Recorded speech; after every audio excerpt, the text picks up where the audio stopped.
Okay, it's 2 o'clock. We've got a number of people on the call. What we're going to ask that you do is basically mute your phones until we're ready to do a question and answer. We'll go from one attendee, one person to the other, and we'll kind of follow the script that was emailed out to everybody earlier today. My name is Kevin Slusser. I'm the Director of Development for Agon Wrestling, and we're here to talk about Agon 3. It's going to be held next Sunday on January 26th in Whitewater, Wisconsin. And our main event this time is going to be Ben Askren against Mike Poeta. We've got 3 other exciting bouts. Ben's brother Max is going to be wrestling Ben Bennett, 4-time All-American from the Central Michigan University, one of the Chippewas. And then we're also going to have several other matches that are going to have some Wisconsin flavor with them. College coaches Luke Smith, Chris Heilman are going to wrestle. And then Ben's high school coach and one of the AWA wrestling instructors, John Messendrink, is going to wrestle Craig Becker, who is an NCAA champion. This event is going to be held with the Askren Wrestling Academy's Winter Wrestling Classic. It's a youth wrestling match. I know Mike Poeta is going to be bringing a bunch of his youth wrestlers up. So it's going to be Poeta versus Askren on the youth level, and it's going to be for real on the adult level in professional wrestling with Agon Championship Wrestling.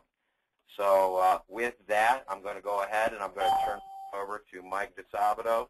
He's one of the co-founders of Agon Championship Wrestling, and he wanted to talk to you guys a little bit about the organization. Thanks, Kevin, and thanks to all of you that joined us today. We've put on 2 events now, Agon 1 and 2, which I believe, and talking to the group of folks that have helped put this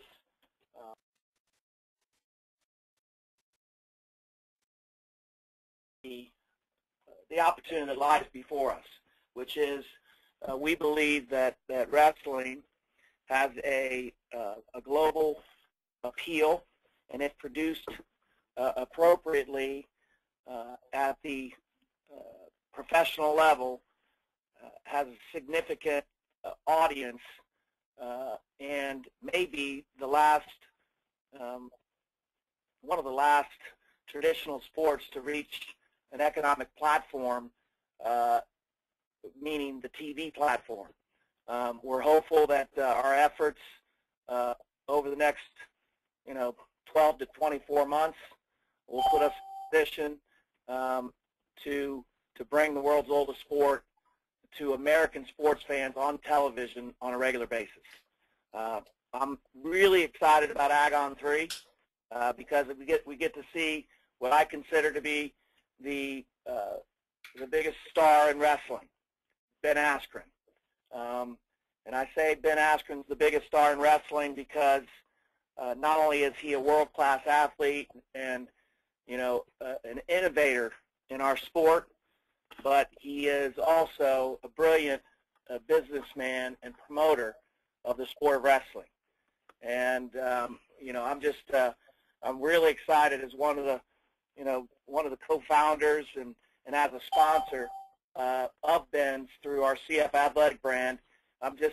We're really excited about the partnership that we have with Ben in business, and it's going to be fun to watch Ben Askren over the next 12 to 24 months take on the who's who of wrestling superstars in the United States.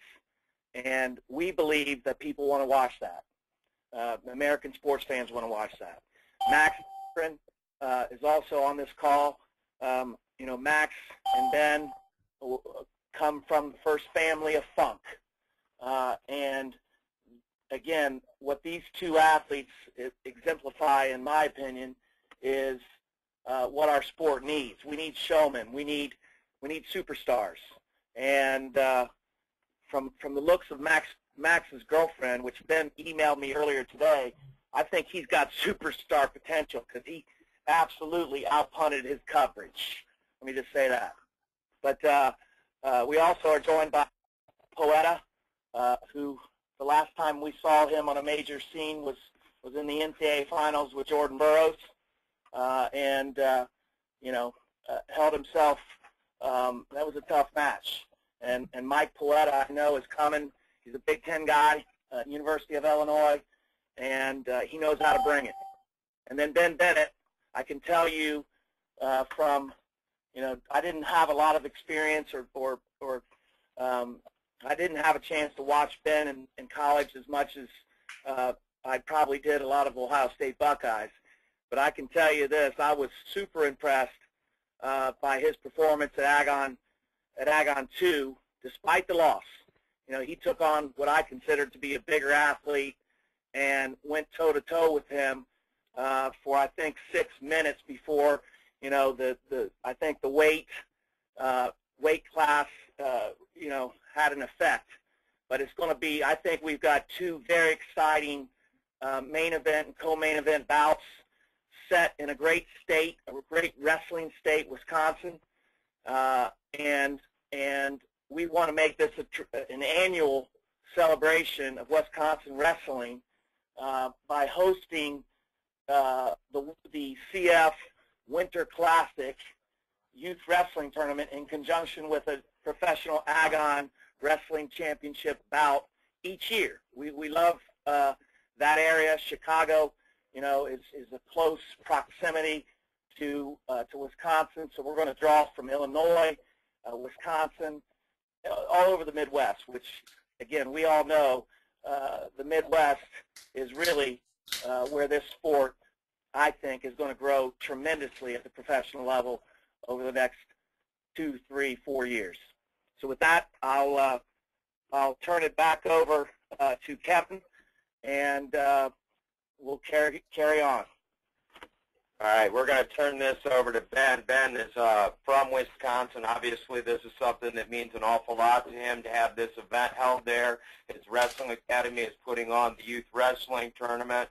So, Ben, we're going to turn this over to you. Let's talk a little bit about Agon 3 in Whitewater, Wisconsin. Great, yeah. I'll just make an opening statement, then I'll open it up to questions after that.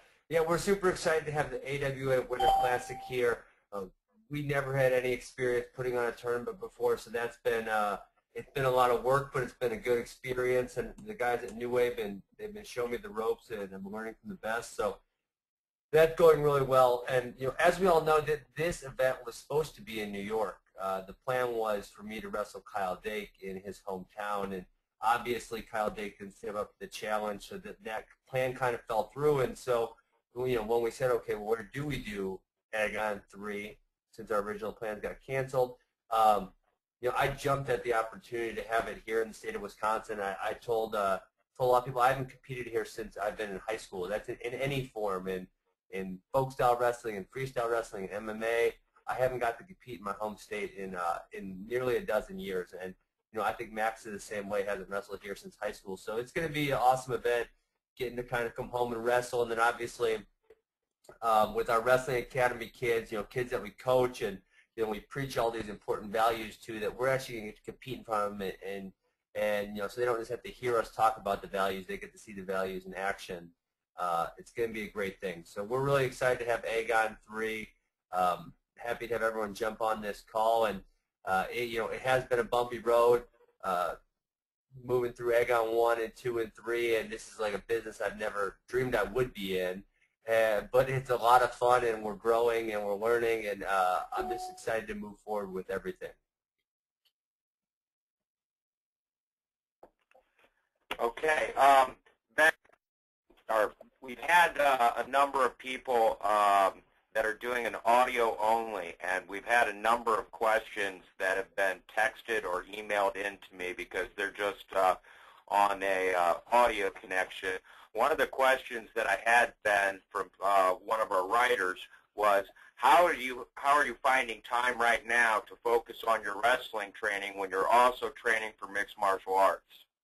Yeah, I got a lot of stuff going on right now in my life. I got a good support staff between my wife, my brother, my family's around this area. So Obviously I run practices at our wrestling academy almost every single night.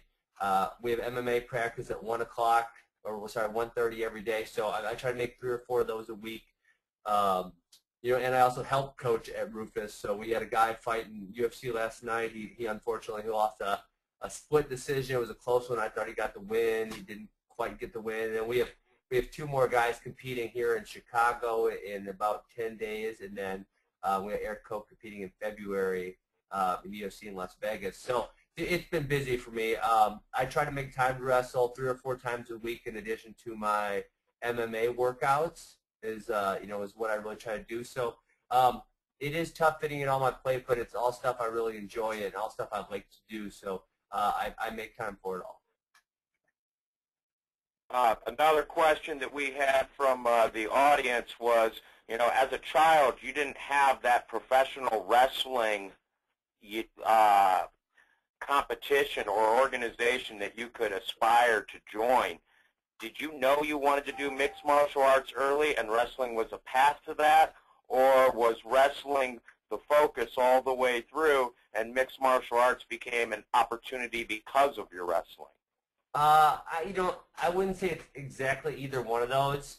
I'd say it's kind of a combination. So, obviously I saw the UFC like a bunch of little kids. With my dad brought home a VHS from like UFC 2 or 3, and we watched those guys and said, these guys are freaking crazy, which most of those people were that were in the original UFCs. But my passion was wrestling growing up. I always had a goal to be in the Olympics, and it really wasn't until, I would say, midway through college when MMA became popular again. It had this kind of had the dark ages. So then it was, I see these guys I'm wrestling against, I see these guys I'm wrestling with, and they're going to UFC and they're making all this money. They're going to Pride, making the money. So, I got done with the Olympics in 2008, and obviously I had an interest in MMA prior to that, but I figured I'd stick it out. So, after 2008, I said there's 4 years to the next Olympics. If I stick in wrestling, I won't make any money.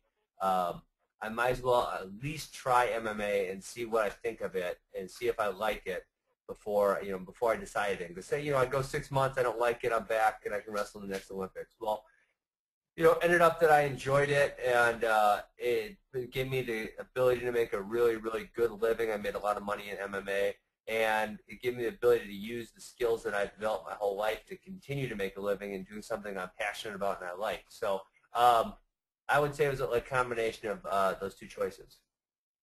Okay. I've got a question from Damon Martin right now.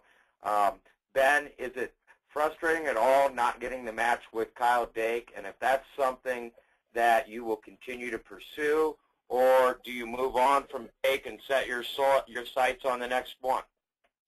Well, yeah, obviously I wanted the Kyle Dake match. I'm a person who loves challenges, and Kyle Dake's 4-time NCAA champ, and I wouldn't even say I would be the favorite going into the match. I would say I'd be the underdog, and I'm okay with that. So he's still competing full time. He's trying to make the world team. I get it, but I don't get why he wouldn't do one wrestling match with me. And there's 2 different times when he turned it down.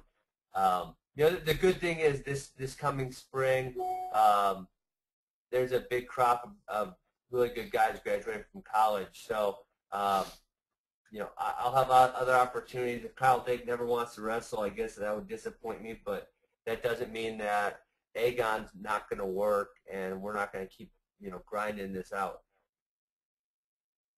Okay. Question from Zeb Miller. Zeb is interested in finding out if you ever want to coach collegiately. That's a good question, Zeb. I'm not sure. Went all the way through college. That's what I thought I was going to do for a living. I thought I'd graduate college, be an assistant coach for a few years, go be a head coach somewhere, and do it till I retired. Now that I kind of got out of that profession, I did coach in college for 4 years, and now I got out of the profession, fight MMA, and I run the wrestling academies. I really do enjoy running the wrestling academies. Obviously, it's not quite the same level of competition when you're coaching youth and high school kids as it is college, but I'm sure Max would say this, and Mike Flood is on the call. He works with youth kids too. It is a lot of fun, and you can really, you're not helping them achieve quite to the highest levels, but you can really see when these kids grow, when they get better, when they achieve their goals. It's an awesome feeling. So I don't know that I'll go back to college. I wouldn't say I'd be against it. I just don't know that it'll happen.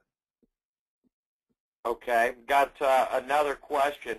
Some people are a little bit unclear about the rules of Agon. Now, you wrestled in Agon 1, Agon 2, you were there as a commentator, Agon 3, you're back on the mats. Can you talk a little bit about the rules of Agon and how they differ from folk style, freestyle, Greco-Roman? What's going on when you guys step on the mat? Well, the rules were made up by Adam Tirapelli, who was himself an NCAA champ at the University of Illinois. He, what he wanted to do was just make something that was fair and simple. And I think the rule set does both those. So essentially what it is it's folk style wrestling on the feet, freestyle and Greco on the mat. So there's a good flow to the match. So, I think one of the things he didn't want to see was one guy riding another guy for 2.5 minutes, which is something that happens in college wrestling. And if you appreciate wrestling and you understand it and you get it, it's a cool thing. But if you've never seen a sport before, you're like, what in the hell are those two dudes doing? And you're kind of, you don't know what's going on. You get bored. So, with the freestyle and Greco in parterre, they're down there for 30 seconds tops maybe, and then they're back on their feet. And then the other thing you see is, with freestyle and Greco in the neutral position, some of the scoring sequences are really odd. If you don't understand the sport, they're odd because of who's initiating the action, who's getting the 3 points, who's getting the 2 points, all that stuff. And with the folk style on the feet, where you have to get control before you can actually score back points, I think that makes it a little more clear for a lot of people. Okay, another question that we've got, as you just discussed the rules, the way they're set up, is it possible for the Askrens to lose, or are these rules too well suited for your styles?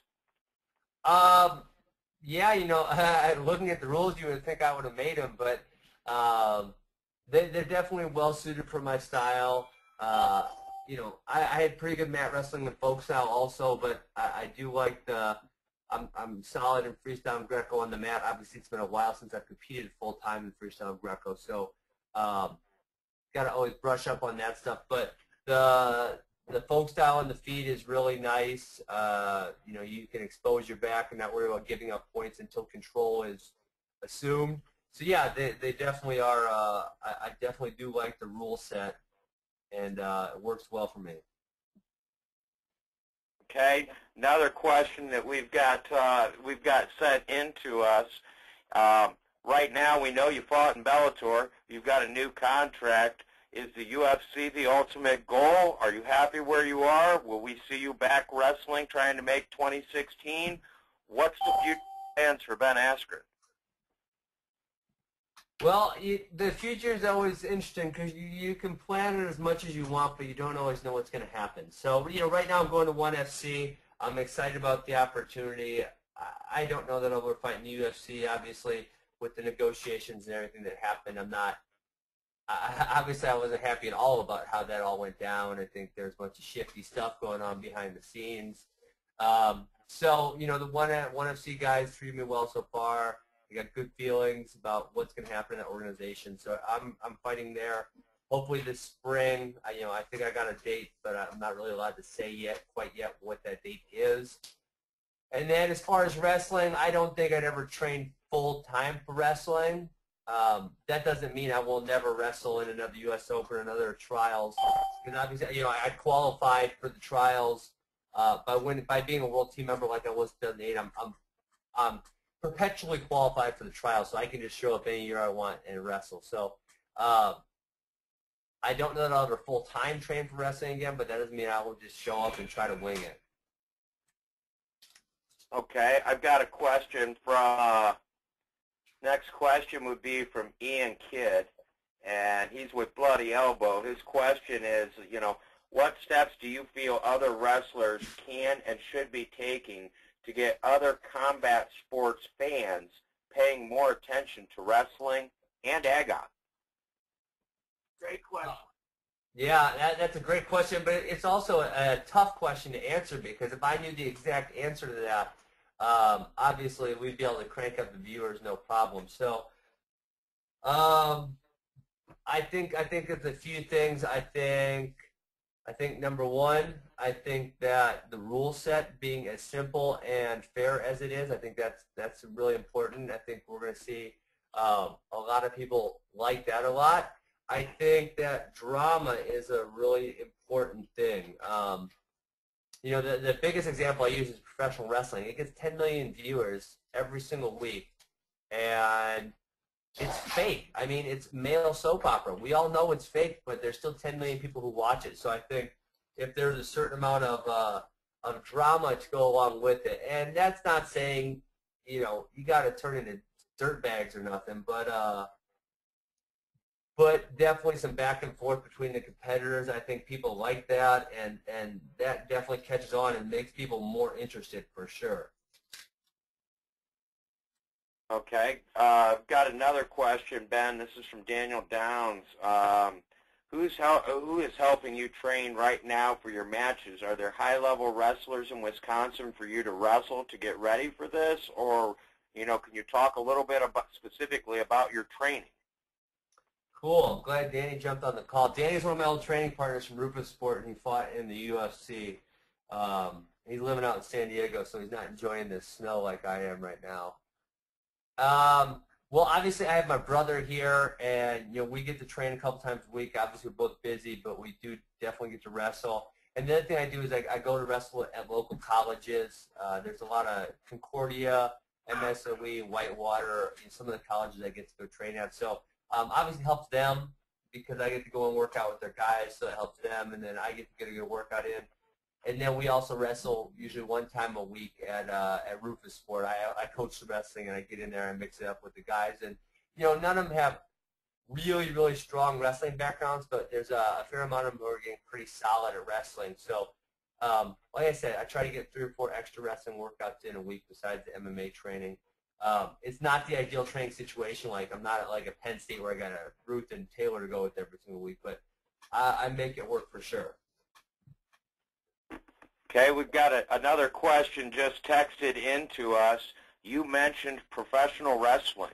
How does Agon challenge the view of professional wrestling when you say Agon is professional wrestling and somebody like the WWF, that's what the general public thinks? Yeah, I know. We got to find a way to really define it a little better, because obviously what we are is professional wrestling, which because we're paying athletes to wrestle, and obviously they claim they're professional wrestling.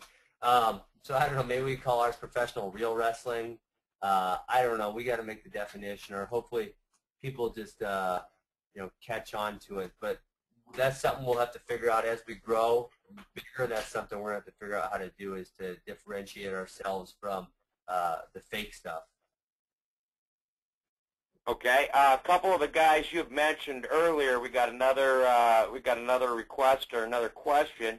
You've dropped the name Dave Taylor a couple times. Obviously, he's somebody that's on your mind. You know, could we see perhaps, you know, Ben Askren, Dave Taylor at some point? Do you have Ed Ruth wrestling, Tony Nelson, Shep Tock, Derek St. John, any of these guys coming out? Do you go to the NCAAs? Do you start talking to these guys once their eligibility has expired to offer them an opportunity to wrestle professionally? Or how do you go about that? This is a question for you as the matchmaker, but for you as somebody that's also heavily involved behind the scenes with Agon. That's something we're definitely going to have to tackle, because like I said, there's a really good class of athletes coming out this year, and this is our first year of Agon. And you know what? I joined after the first show, and we never, ever sat down as a group and said, okay, what are our plans and goals and visions, and how are we going to move forward and stuff like that. And that's something we talk about through email and stuff. It's obviously not in the same place.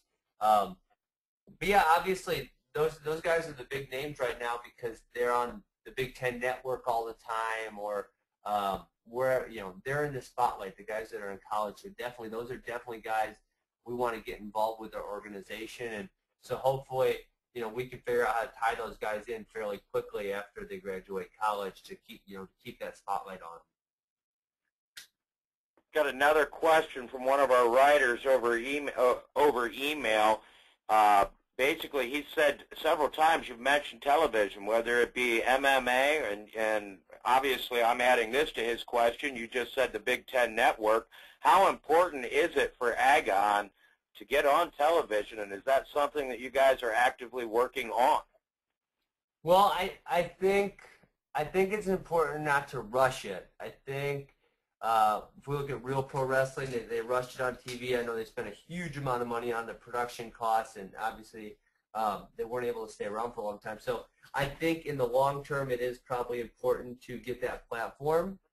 But in the shorter term, it's super important for us to make the business run really smooth. So, how do we sign athletes up for a match? How do we put the show on? How do we get the announcers smooth? How do we get the ring announcer going good? So, there's all these things like Agon 2 is the first time we ever had a ring announcer. So, we're adding a lot of stuff as we go. And so I think making the production smooth on our end while we don't lose too much money, so we get it all smooth and then we're ready to go to TV is a super important thing, rather than spending a lot of money up front and then maybe failing because we're on TV too early. Yeah, so I think building the process is super important, and then we'll worry about everything else later. And usually when you do something well enough, all the right pieces fall into place eventually. I think that another person, Ben, besides yourself, that could answer that question would be Mike DeSabato. Let's bring Mike back on the line. I'll add this, and I think Ben's exactly right. I can tell you that we've had conversations with television networks, and there is interest. We actually were given dates by one pretty major television network of slots that they had available this year.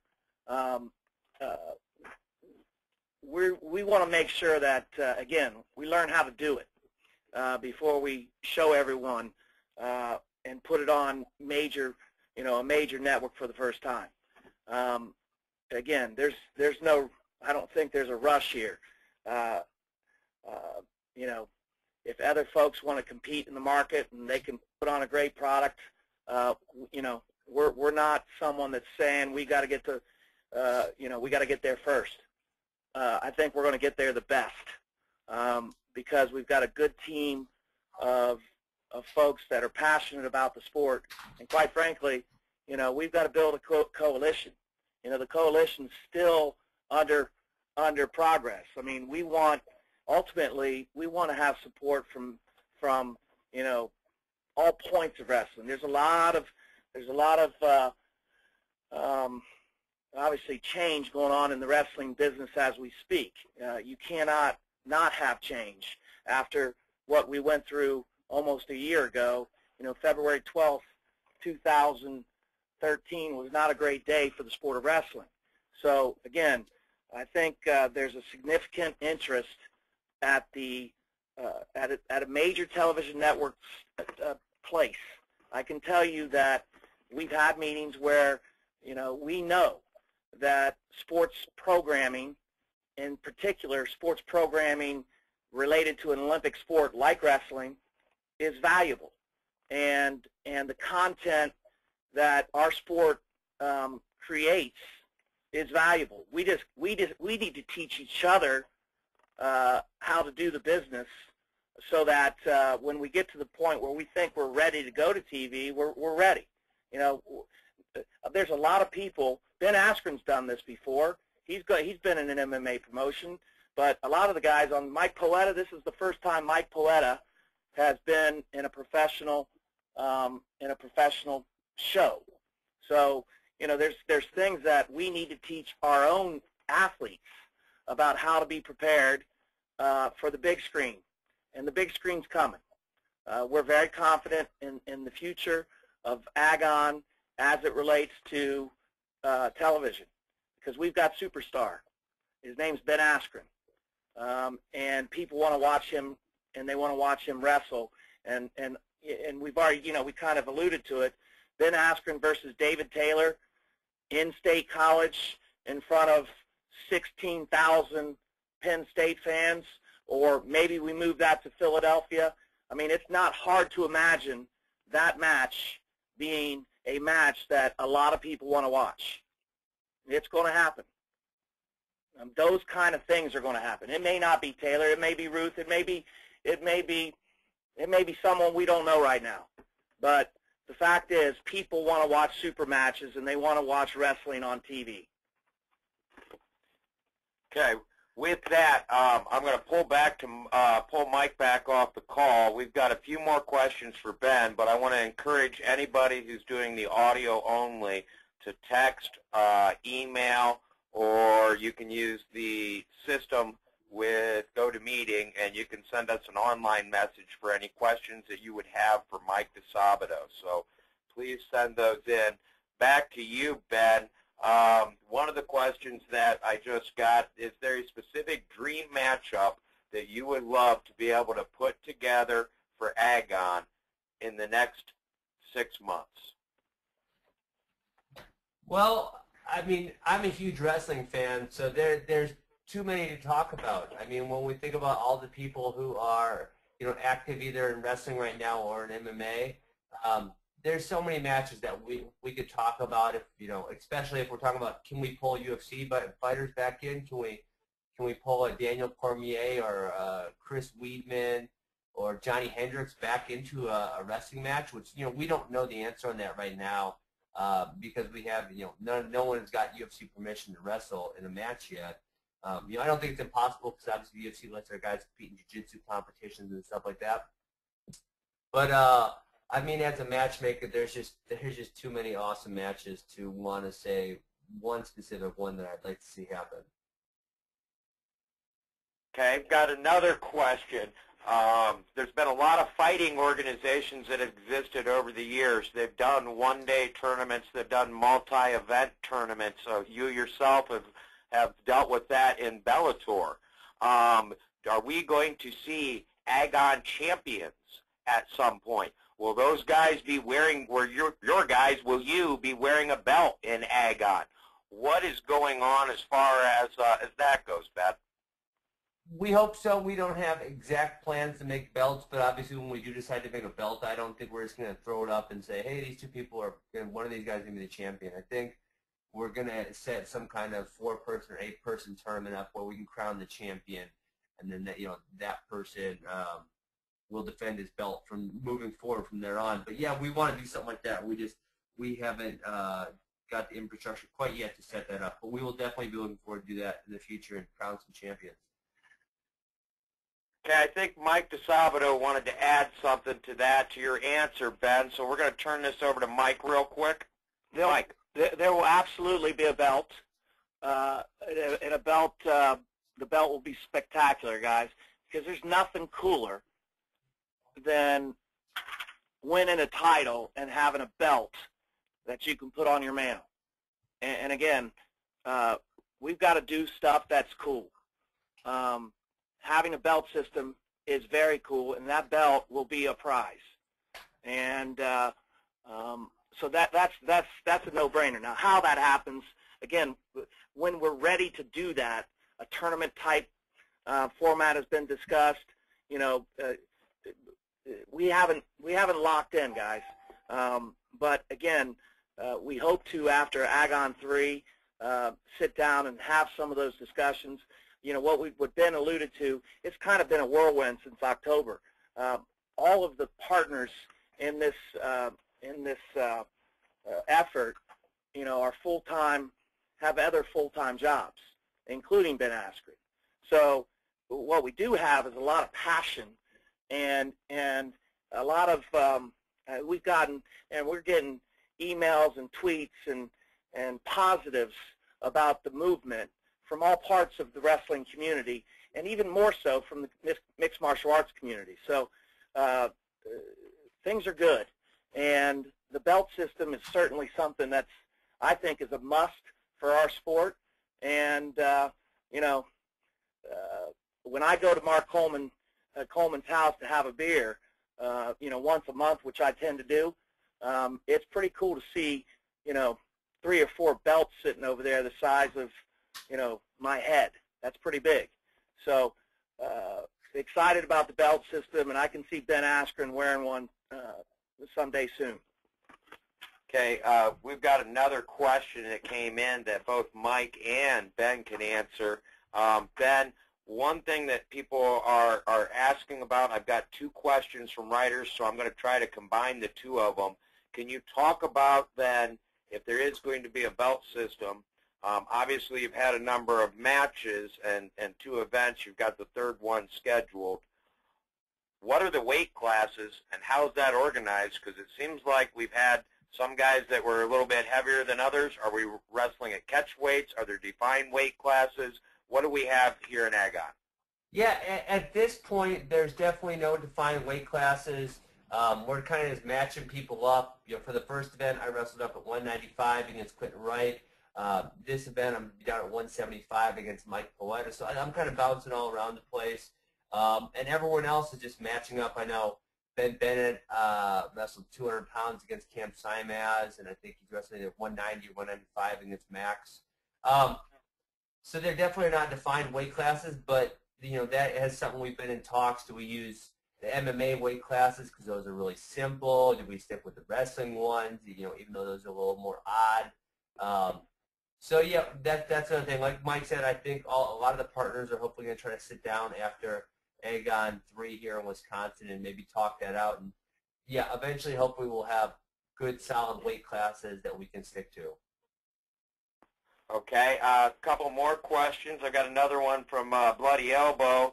Ian Kidd has asked, if Agon existed in 2008, would we have seen Ben Askren in the Olympics? Well, you know, this isn't like a one or the other. You can't. It's not like you can do the Olympics or professional wrestling. You can do both. And so obviously one of the main things we want to do, I know my goal, Mike DeSabato's goal, Dave Dean's goal, all of our goals is to allow the people who are still competing on the international level to be able to make some more money so they don't have to feel so pressured to move on. I mean, if I was making extra money in 2008 from wrestling at Agon events, I don't know if I would have felt so pressured to move on to MMA or if I would have been more comfortable sticking with wrestling. So the senior level wrestling athlete, it is not a glamorous or glorious position. Most of the guys, I mean, obviously there's the Jordan Burroughs they win the medal funds, but most of the guys are making very, very, very little money. And so to be able to put some money in their pockets, that's something we got a really big dream of. And you know, if we can fund a couple athletes per weight class, that's only going to make the United States a stronger freestyle wrestling country. Amen. Amen, Ben Askren. And Mike Sin.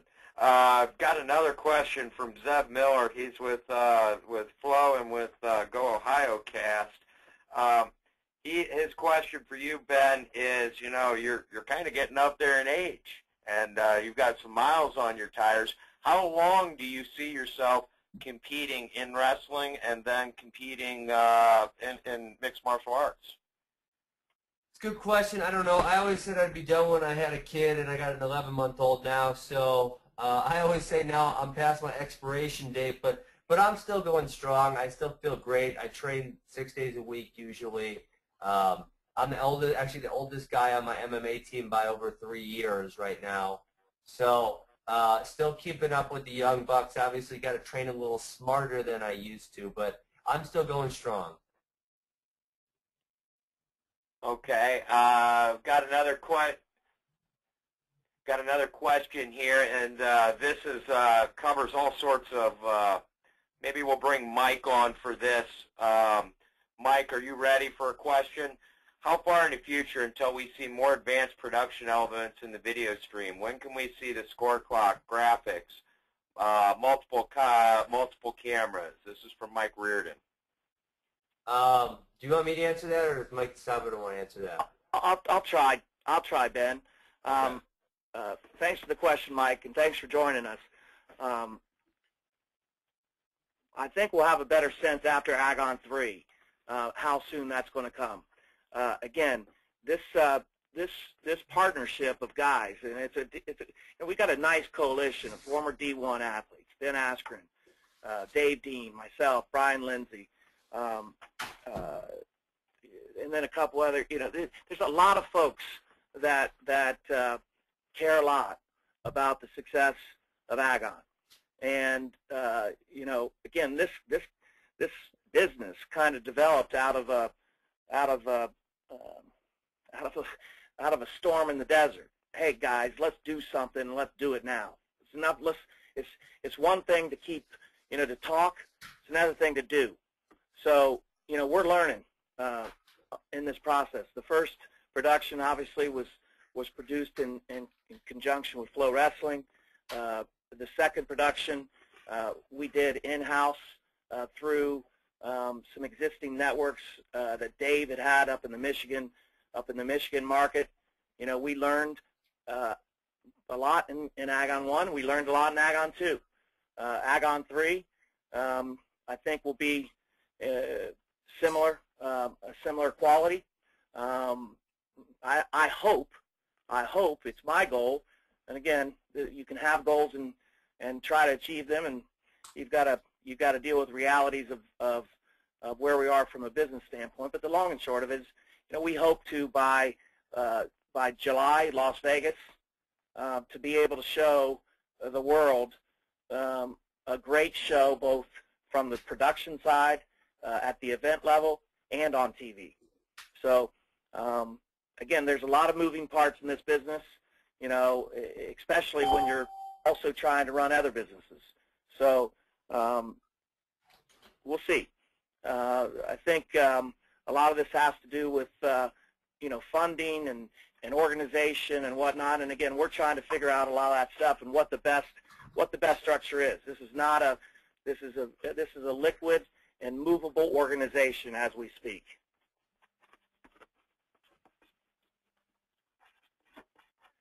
Okay, I've got another question, and this one is specifically for Mike DeSabato. We've heard Ben mention New Way several times. We know that they are one of the sponsors. What is your relationship with USA Wrestling, with the NCAA? Could we expect to see Agon, you know, held in the same city as NCAA Nationals, or held in conjunction with USA Wrestling events? Could we see this in Fargo at some point? Where does that go, Mike? I hope it happens. I can tell you that we had the dialogue with USA Wrestling prior to Agon 1, and there was an invite, you know, to have them join the production. And you know, again, they have, I'm sure they have their reasons, what they, you know, their business model. I don't understand all the politics, and I get frustrated a little bit sometimes. At the end of the day, it's our goal to bring wrestling to TV. And if we can do that in association with USA Wrestling, we want to work with them. Rich Bender's, I think, a good dude. I like Rich, and I think he, you know, he's in a very difficult position. He's a bureaucratic. He's got a bureaucratic model, and he's asked to act like an entrepreneur. It's impossible to be both, and I hope we're able to show not only USA Wrestling but New Way. You know, we've talked to Ed Gutierrez at Rocky Mountain Nationals. I think Dave and some of our folks have had discussions with folks on the East Coast. The reality is we need wrestling to come together. The New Way, Our Way, USA, you know, there's all these folks fighting over turf, is what I see. And at the end of the day, what I see, and I think what Ben sees, because we've seen it in MMA, is that we're fighting over crumbs. The market is so much bigger than what we think it is today. And if we work together to put on great shows with our best athletes, and you take out all the politics, and we just focus on what's right for the show, give the fans what's right for them, and put it on TV in a manner that the NCAA does each year with their broadcast of the NCAA tournament. Absolutely, we would work with, and we plan to work with, all governing bodies, organizations who want to see what we want to see. Wrestling be a major international, global, iconic sports franchise. That's the goal. Okay, we have a couple more questions for Mike here. Basically, we just asked you about associating Agon with a variety of wrestling organizations across the United States. What about associating Agon Championship Wrestling with the different MMA bodies? Could we see Agon events at an MMA event, whether it be a Bellator, a UFC, a ONE FC, whoever that may be? Wow. I mean, I never say never, and I don't think Ben would ever say, I don't think our partnership group is the kind of are the kind of guys that say, don't, no. You know, we don't say never. There's a lot of work to do, and most of it has to do with bringing the right people together, getting the right funding in place. You know, we all have independently our own lives that we're running, but we believe very strongly in the revolution. I call it the revolution because it's easy to put a term on what I think is happening in our sport. I think what's happening in our sport is that the silent majority of folks that are fed up with our sport being treated as if we're the biggest douchebags on the face of the earth. I think we're fed up with it. I know I am. And I know this. Wrestling is the greatest sport in the world. And if we that believe that don't come together to understand that we have a massive opportunity in front of us that all of us can benefit from if we just learn to put our egos in a bag. Ben Askren versus Kyle Dake should happen. I hope it does. We talked about it earlier today. I'm the sponsor of CF Athletics. I've got Kyle Dake over here that I want to promote, and I've got Ben Askren over here who I'm signing. And yet, you know, we've got to work very hard to have folks from all corners see that this is good for all of us. And wrestlers can be hard-headed. You know, folks in wrestling can be hard-headed. Business people in wrestling. I can be very hard-headed. Most of you would probably agree with that. But again, the opportunity is so big that we just have to believe in ourselves.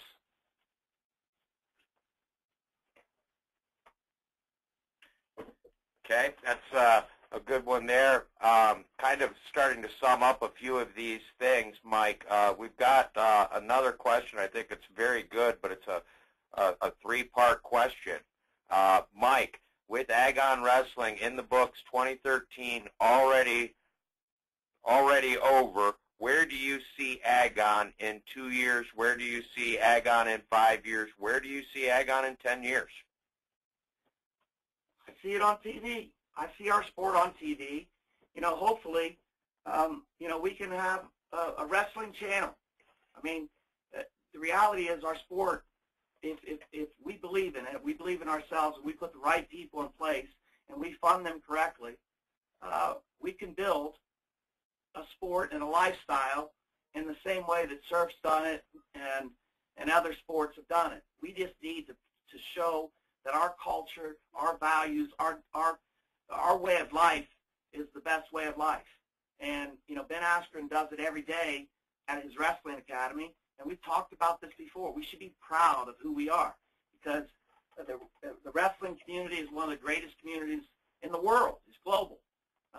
There's, you know, Dave Schultz traveled the world being the ambassador of wrestling. There's no cooler athlete in my book than Dave Schultz. Not enough people know Dave. Not enough people know Lee Kemp and Russ Hellickson and the heroes that I grew up with. And we want them to know, not just wrestling people to know Ben Askren and Kyle Dake and Jordan Burroughs. We want sports fans to know. And that's where I see it in 10 years. Okay, got just time for a few more questions. Another one from Mike from Bloody Elbow, Ian Kidd. Mike, have there been any moves to try to recruit international wrestlers to Agon to perhaps spread the word on a global level? We've talked about it. Yeah, that's absolutely. I mean, think about the opportunity of bringing Agon to Tehran, Iran. I can tell you that I had a conversation with an agent of a major MMA star, superstar, who specifically said to me that he would love to see his athlete compete in wrestling in Tehran, Iran. Now think about that day when that happens, and it's going to happen. I don't know if it's going to be this year, 2 years from now, or 5 years from now. But the day an American wrestler wrestles professionally in Tehran, Iran, in front of 20,000 Iranian males screaming at the top of their lungs, I get chills thinking about that day. It's going to happen in our sport if we believe and we promote. St. Petersburg, Russia, Moscow. The UFC is not in Moscow. You know how bad they want to be in there? And we can show them the way by putting on shows with their stars. It's right in front of us if we just recognize it and don't fight over it. Got a question in here for Ben. Ben, are you still with us? I'm still here, yes, sir. Max is on the ground doing push-ups now, but I'm still here. Okay. One of the questions I got, Ben, it's speaking about venues. You've had a number of youth wrestling tournaments tied into Agon, and they've been held in venues where the youth tournaments were. When you look at something like Beat the Streets and wrestling in Times Square in New York City, this goes a little bit with some of the stuff Mike was just speaking about, but Beat the Streets wrestled, I believe you were on deck of the USS Intrepid wrestling there. They went to Madison Square Gardens. Would you guys look at a destination spot or the venue to try to bring people in and promote Agon? Most definitely. But I think that's a work in progress. I know Beat the Streets has some very large backing behind it. And I don't know how much it is to rent those spots, but I gotta assume it's Max says it's $1 million, but I don't know. It's a lot of money to rent. The Rumble on the Rails we had last year in Grand Central Station or Madison Square Garden. I'm sure those amounts are. There's not amounts of money we're trying to spend right now because we're trying to build a sustainable business which spends most of our money on the wrestlers. So long-term, yes, I think we would. Short-term, no. I think we're going to stick with the youth wrestling venues because it provides us an in-house crowd and also, kind of a source of revenue to help pay the professional athletes at this point. But long-term, yes, of course. I got another question about future events for you, Ben. I've got 2 questions from writers on this.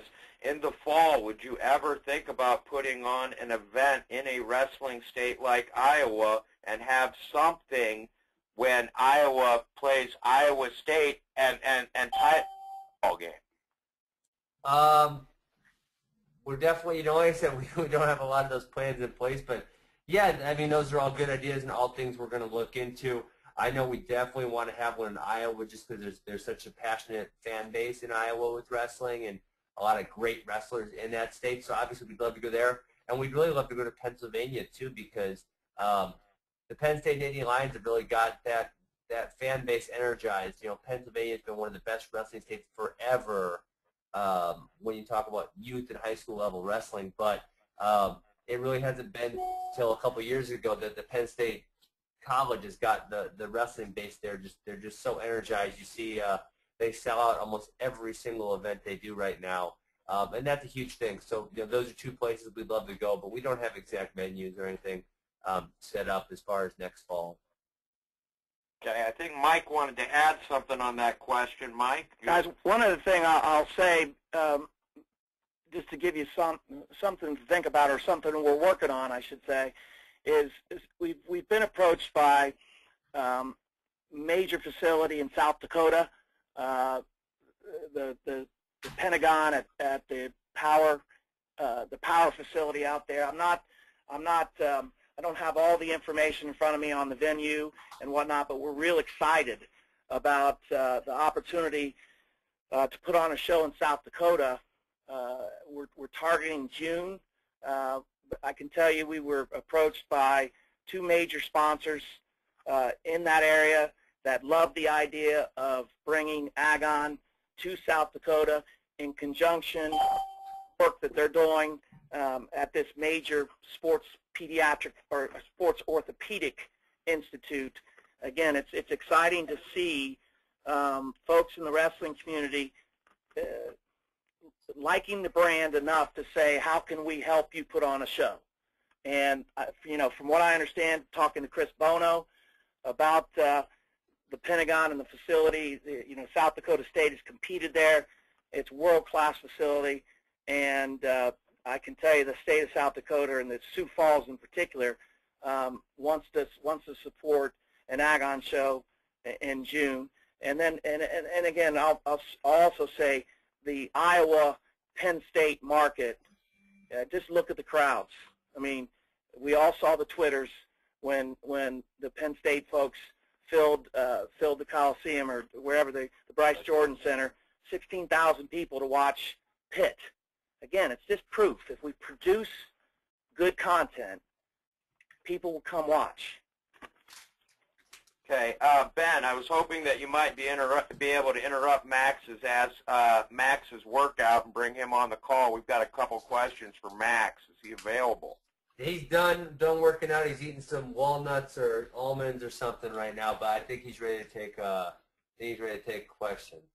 Okay. Max, got a question. Is there any history with Ben Bennett, or was he at 174 when you were at 184? What is appealing in this matchup for your hometown fans? Actually, yeah, I think he was at 174 when I was at 184. Miller, Mike Miller, I believe, was at 184 the last year that I was at 184 and won it. So I haven't had a chance to win it. I've seen Ben Bennett a lot, compete just kind of throughout the years, and I kind of knew he was always tough. I mean, 4-time All-American, to come in as a freshman and continue to have the same kind of performance throughout your year, you got it pretty tough. I think the thing that I'm looking forward to most is that I don't think he's afraid to grab my leg. And if he's not afraid to grab my leg, I think some bad things are going to happen to him. Got a question from Zeb Miller. What does it mean to compete in your home state? I mean, I think everyone likes to compete, around where they grew up, around where they have friends and family, and kind of a fan base, I don't think, I guess I can't say you don't like going into big gyms like Carver Hawkeye. But I just think in general, a strong showing, for the fan base is always fun, and I think Ben and I have that, here among, Craig Becker, who is right down the road at Hartford. He's an NCAA champ, D2 or D3 at Parkside.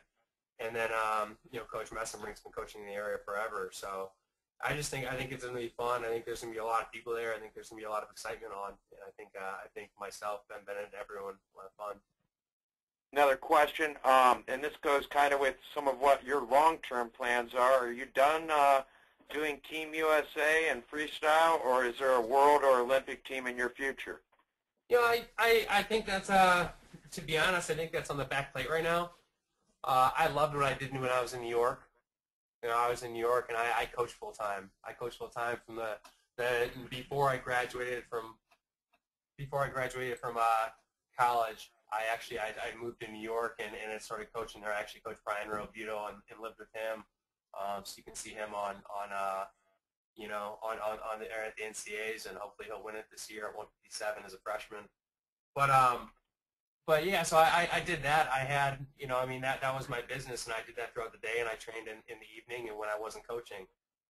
So really that's kind of what I want to do. I think making $500 a month, for being the number one guy, or $1,000 a month for being the number one guy is kind of a joke. I'm not looking to be supported by my parents and my family throughout my wrestling career. And so right now that's what I'm doing. I'm looking to figure out a way to have a business and then also train on as well. Another question, with your brother fighting, is that something that appeals to you? Will we ever see you in a cage or octagon, or are we going to always see you on a wrestling mat? It's kind of something that we had kind of talked about. I'm not sure. I can't say that it's never going to happen. I don't think that it will really happen, to be honest. I just kind of enjoy what I do, coaching, and then when I get to, I love wrestling. I think to start something else, right now I'm 27 years old, to start something else and, become great at it, I think is going to be difficult to do. Okay, I guess this is the final question we've got for you that's been posed to Ben before. Is there well, it's two parts actually. Is there a dream matchup you would want to see in Agon Wrestling? And is there an opponent that you personally would like to see in Agon Wrestling? All right, dream matchup, Cael Sanderson, Jake Varner, just because. Both Olympic champions, workout partners and whatnot. Maybe it'd be hard just because they're friends, but I think that'd be really, really fun to see. And then dream matchup for myself, I don't know. I mean, I think there's a lot of fun people I could wrestle. I think Ed Ruth would be a lot of fun to wrestle. I think he just likes to, he likes to scrap. He seems to wrestle a good bit. But I've wrestled John Jones and Chris Weidman both. So I don't know. Those guys would kind of be fun as well, just because they've had so much success in their respective professions. Well, that sounds great. We thank you for we appreciate you coming on the call today. We wanted to bring Ben back on one last time. Ben, final thoughts heading into the event. What's on your mind?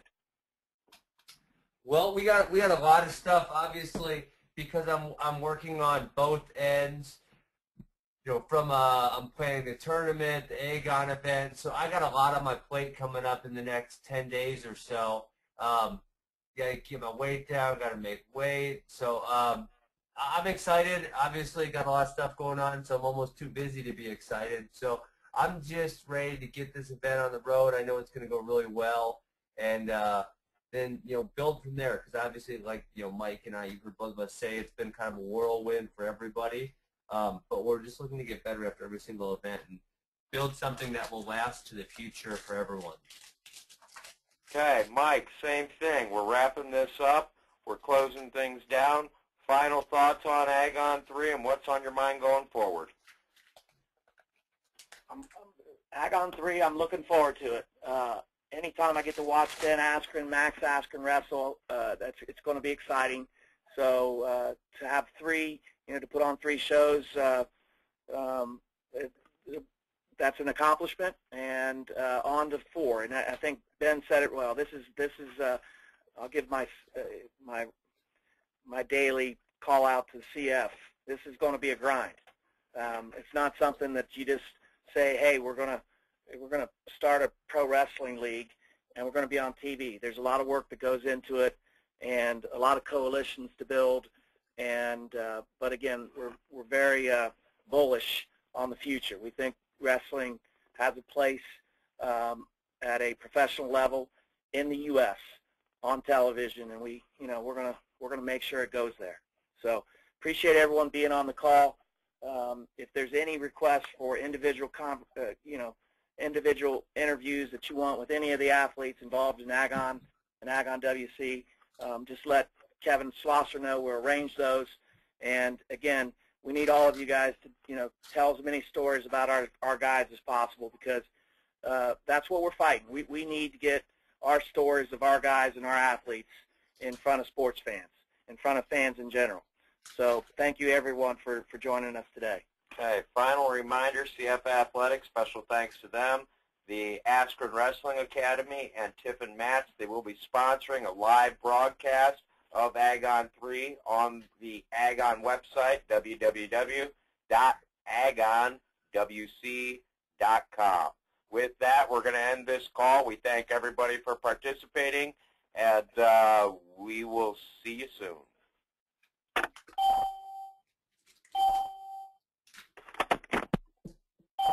you.